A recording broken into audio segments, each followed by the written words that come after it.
দেশবাসীর সামনে, জাতির সামনে উন্মুক্ত করেছি। এক, আমরা প্রতিশ্রুতি দেই, বিএনপি প্রতিশ্রুতি দেয়, প্রতিশ্রুতি রাখে। ভোটের কালি মোচনের আগেই আমরা প্রতিশ্রুতি পালন করা, নির্বাচনী ম্যানিফেস্টো পালন করা রক্ষা শুরু করেছি। প্রথম আমরা কৃষকদের জন্য 10,000 টাকা কৃষি লোন সুদ সহ মওকুফ করেছি। আমরা যেই রাজস্বটা ঘাটতি হয়েছে, যে অর্থ ব্যয় হয়েছে ব্যাংকিং খাতে, সেটা আমরা সরকারের পক্ষ থেকে আমরা আদায় করেছি।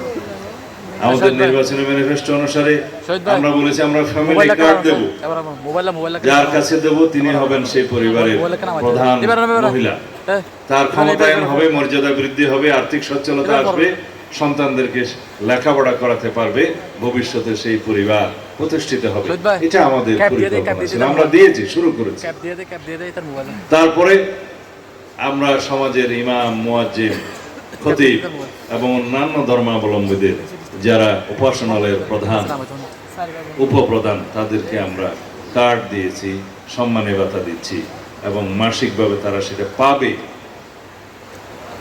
কিন্তু ইতিপূর্বে আমরা এই সমাজের যারা প্রকৃতপক্ষের নেতা, ইমাম মানিত নেতা, তাদেরকে আমরা সেইভাবে কখনো রাষ্ট্রীয়ভাবে ভাতা দিয়ে মূল্যায়ন করিনি। এইবার আমরা সেটা অনুধাবন করেছি, তারা যে ভূমিকা পালন করে, কিন্তু তাদের জীবনযাত্রার মান তত উন্নত নয়। তাদের সেই আর্থিক কষ্ট, অর্থ অভাব দূর করার জন্য আমরা সামান্য হলেও রাষ্ট্রীয় স্বীকৃতিটা দিয়েছি।